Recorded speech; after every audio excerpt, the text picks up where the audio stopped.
Good morning. So, what defines real friendship? And it's so funny that I started thinking about this show about a week ago that I was planning it for today, for Fun Friday, and Personal Friday.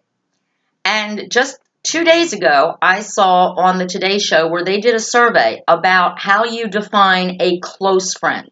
Who is a close friend? And men and women do it differently. See, for men, a close friend usually involves doing something. The guy you fish with, the guy you play basketball with, the guy you play pool with, those are your close friends. It requires doing something. For women, it's different. For women, it's about talking. It's about the person that you can call when something amazing happened and they will be excited for you. Or when something terrible happens and they will commiserate with you. They will listen when you are upset about something. The person for a woman who is considered a close friend is someone that you can talk to for hours. And you're both talking.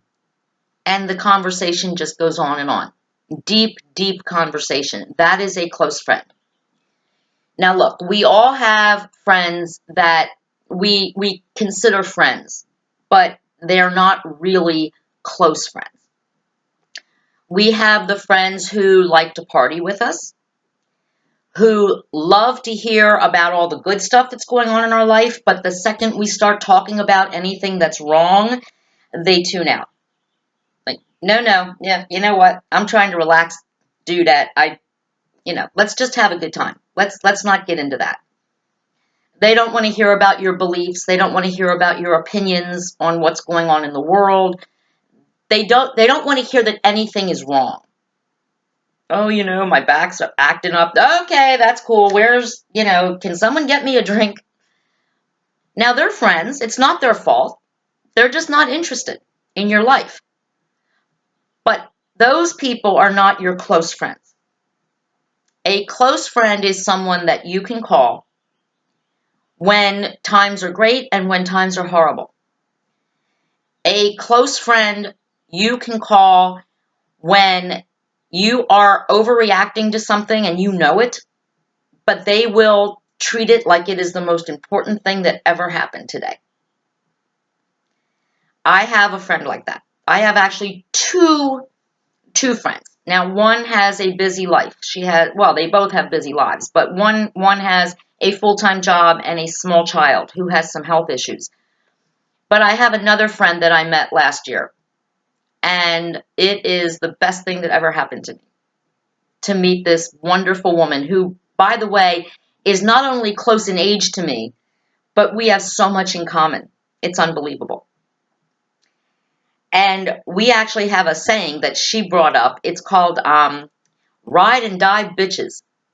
That's who we are. We are ride and die bitches. We will ride with each other when times are good. We'll ride like the wind. And when one of us feels like we're going to die, we'll be there for each other. Ride and die bitches. I love it. I love it. Should be a tattoo. My next tattoo. Ride and die bitches. RADB. It's lovely because, like the other day when my internet went out, and then we had the whole issue with they turned off my TV and my internet to fix the problem outside. And the first person I called was her. I called Kate. Because I already was told by some people, my husband, that I was overreacting, and I was. I was overreacting. Many things that are a lot worse than not having TV and internet for an hour can happen to you. But for me, it was a big deal because I absolutely had nothing to do. I couldn't even go on my Verizon hotspot because the charger for my phone was up in the room where my dog was because I put my dog in the room when the repairman comes. So I called my friend Kate and I said, is this a good time? If it's a bad time, it's fine. But she said, no, it's a great time. And all I did was tell her what was going on. And it was so wonderful to have her. And I said, I know I'm overreacting. I know I'm a spoiled brat. And you know what she said to me? She said, no, you're not. She said, this is affecting your day. It ruined your day. You have every right to be upset. And she just let me talk. And she also helped me pass the time when I couldn't be on here doing my job with all of you on Facebook and on the internet, and when I couldn't even watch television. And it was a big help, a big comfort to know that I could call her. That's a true friend. That is a close friend. She does the same with me. If she's having a bad day, she'll either text me or call me. And she's so sweet because she knows I do this show. And she'll be like, are you doing your show? Do you have time? And if I don't have time, the great thing about being such a close friend is I can say, I don't have time right now, but I'm going to call you back. And then I do call her back. Or I text her and say, it's a crazy day. Is this, is there an emergency? Because I'll talk to you if it's an emergency, but maybe we'll talk tomorrow. That's a true friend.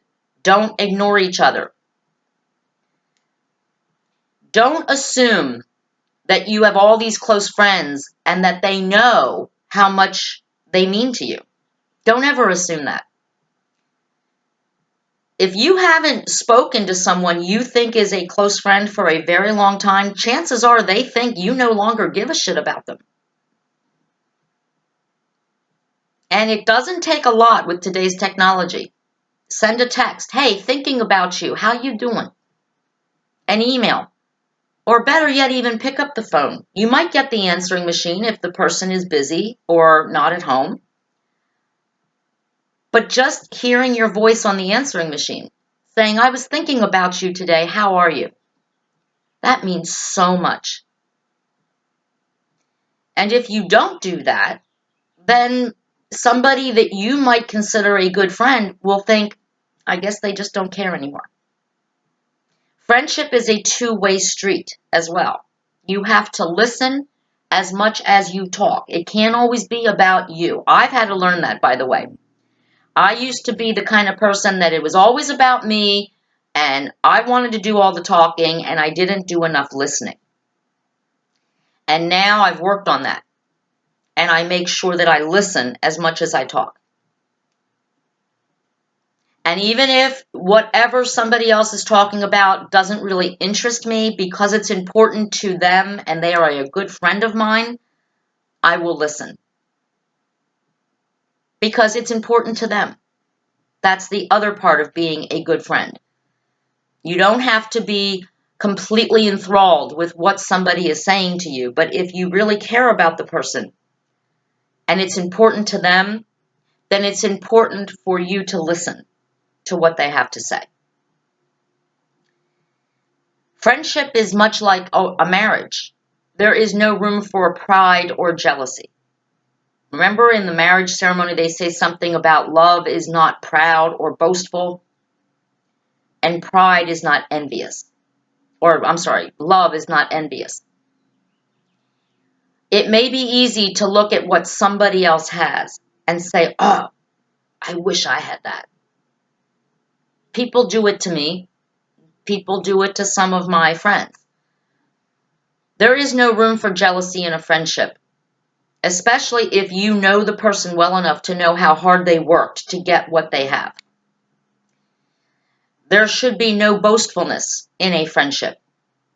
If someone says, hey, I like your dress, you don't need to tell them what you paid for it. I like those earrings. Oh, yeah, they were $200. My husband got them for me for Christmas. That's not necessary. Thank you. Nobody needs to know what things cost. And nobody should be envious because they don't know how much you had to sacrifice to get where you've been. There are many people who sometimes become a little envious in my presence or make little digs about my lifestyle because I don't have children and I don't have a career. I don't go outside the home and earn a paycheck. What they may not know is that in my 20s and 30s and even part of my 40s, I worked two jobs. So that my husband and I, actually we both worked two jobs, but my husband was starting his business. So I worked two jobs, my husband worked two jobs, and on the side, he started his business. And my husband is one of those awesome guys who is very proud that he can support his family. He knew always that my dream was to be a writer and to do what I'm doing right now, to have a talk show, to be able to share my political views and thoughts with a lot of people. He knew that was my dream. So he works very hard. And once he became good at what he did and he started making a living at it, he said, you know what? Now it's your turn. I'm going to help you. I'm going to help you do what you want to do. Build you a website. I'm going to help you learn the computer so that you can do what your passion is. It's your turn now. And you see many families like this where the wife works and then while the husband's going to dental or medical school, and then when the husband becomes successful, the wife becomes a housewife. She gets to take care of the house and enjoy her life after working so hard to help her husband become successful. It happens in many, many situations. So in true friendship, there is no room for jealousy. If anybody out there is jealous of anything that I have, well, I can tell you how to get it. It's not rocket science. It's basically work your ass off when you're young and able-bodied, work your ass off, and marry the right guy. You know, don't expect to not work full-time outside the house if you marry someone who makes $15 an hour and will always make $15 an hour. I mean, it's not rocket science. You know, marry a guy who is ambitious. Now, you gotta love him too. I mean, I'm madly in love with my husband. But you have to be able to know that if you have a goal and the person you are planning to marry doesn't share that goal, then you're going to have a problem and you won't be happy. My husband and I, we make sacrifices. We have one car. We don't have two cars. We don't live in a big house. We don't live in the suburbs. We don't have an in-ground swimming pool. You know, our vacations are spent in a trailer park, not on a cruise ship, not in the islands, not in Europe. When you make sacrifices, you get to do some things that those who want more out of life, which is, there's nothing wrong with that. Travel and fancy cars and 2-car garages and in-ground swimming pools and 5-bedroom houses with 3.5 baths. If that's what you want, go for it. But then don't get upset that you both have to work a lot of hours to maintain that kind of lifestyle. My husband and I scaled back our lifestyle so that we could live the life that we both wanted, that makes us both happy. My husband loves what he does for a living. And I love what I do. And after all those years, from the age of 18 until I was 38, 39 years old, doing jobs I hated, working for people who I thought were assholes, it's a nice break. It's a nice relief to know that now I work for me. I do what is important to me. And every day when I come to this show and I do this show, I'm doing something that makes me happy, that I do have time to read books without pictures in them. I have time to experience and dabble in my artwork. I have also become a really good chef because I have had the time to actually learn how to cook and spend the time preparing amazing meals for myself, my husband, my friends and family who come over for dinner. That is something I would not be able to do if I had a career or had a 5-bedroom, 4.5 bathroom, 2-car garage, big lawn, and a swimming pool to take care of. I wouldn't have time to do any of that. I'd probably be spending more time either working to pay for the stuff or working to maintain the stuff rather than actually enjoying the stuff. So real friendship should not know jealousy or envy. Yes, you can tease around and go, oh man, I wish I had those jet skis. But I have my own jet skis. Yeah, they're not as great as somebody else's, but so what? It's the same river. It's a jet ski. I get to have a good time, just like everybody else. I have no reason to be envious. And again, anybody who is envious of me, why don't you take some time and really get to know me first before you get so jealous? Find out the things I've been through in my life, starting at a very young age. Very young. And actually at age 11, when my teeth were basically, my whole mouth was redone and destroyed by an orthodontist. Go through my teenage years being bullied. Go through age 25 when I lost the only pregnancy I would ever actually have. In a very scary way, I almost died. Go through with me the loss of my mother through medical malpractice. Walk through the fact that my family members turned against me, some of them, after my mother died.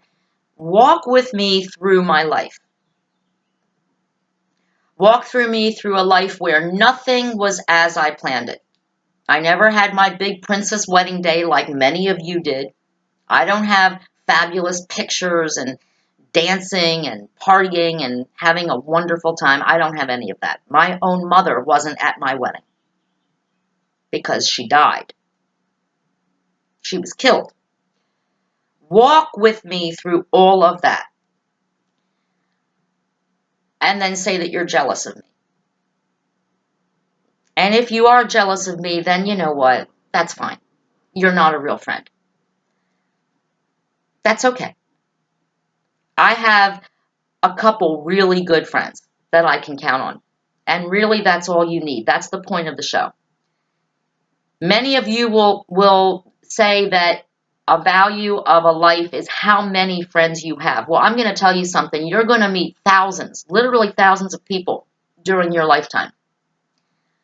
But I'm going to tell you only maybe a handful, if even that many, will be true and good and close friends. Those people that you can call when something horrible happens and when something awesome happens, and that they will celebrate with you and cry with you, and they will listen to you. And that's all you really need. And you should cherish those relationships. Cherish them. It's great to have a ton of friends. That's lovely. Partying is fun. I love to party. But having a friend you can talk to, really talk to, who is not going to judge you.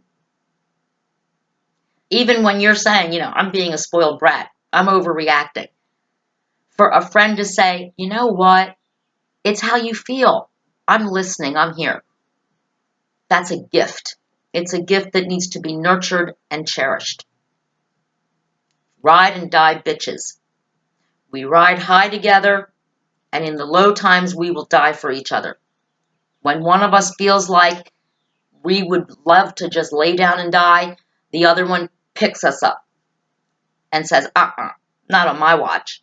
I'm here for you. Talk to me. Those are true friends. And they're important. Don't ever throw away a good friendship. And that comes to the last point. Honesty.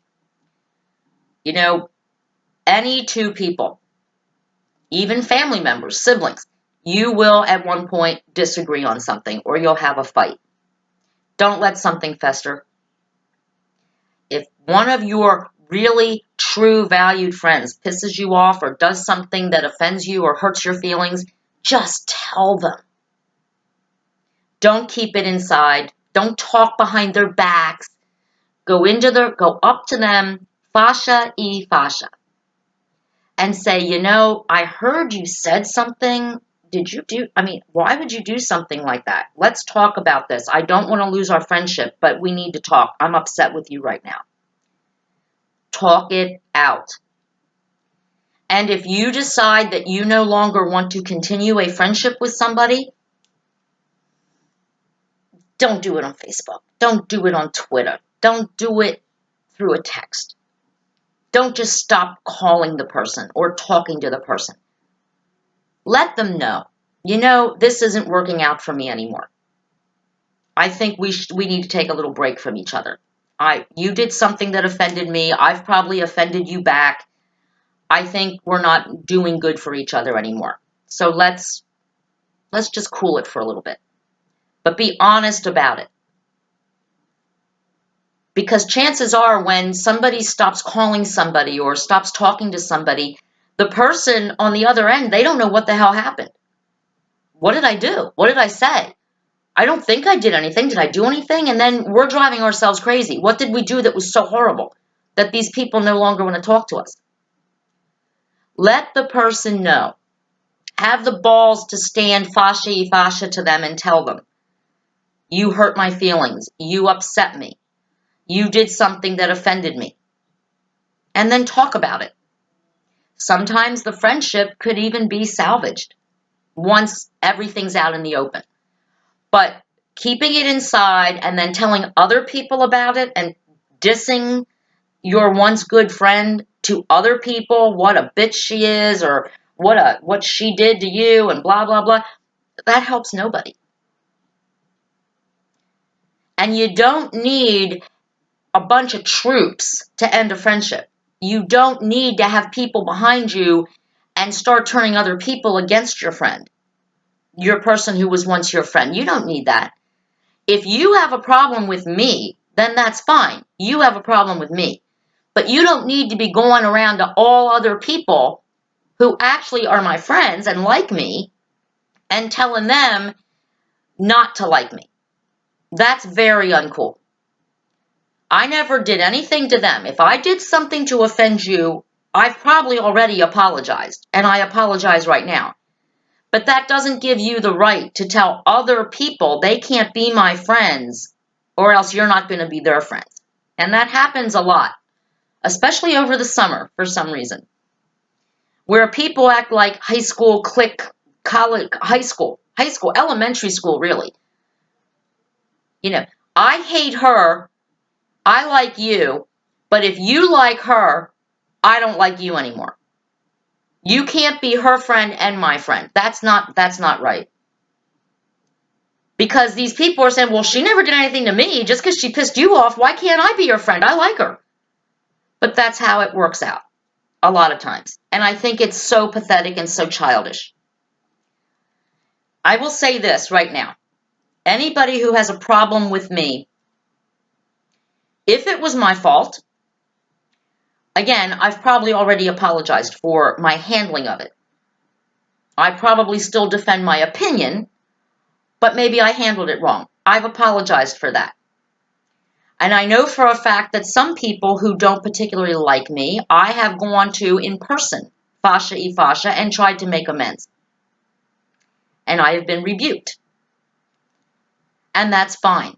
I don't need these people to talk to me. I don't want to be invited to their homes. What I don't appreciate is them telling other people, talking crap about me, when these other people have never had a problem with me and have never been offended by me. And yet these things are being spread around. Oh, Paula's a bitch. That bitch evil woman. You shouldn't talk to her. I can't stand her. Don't invite her anywhere where I am. Okay. And see, this is where a true friend stands up and says, well, I'm really sorry about that. But I actually like Paula. And I like her husband. We're friends with them. And if you don't like Paula, that's on you. You don't have to invite her to your house, but we will for sure invite her and her husband to ours. Because they're our friends. They've been good to us. The most horrible thing in the world is having to choose.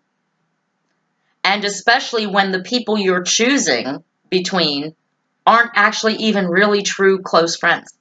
They're just party friends.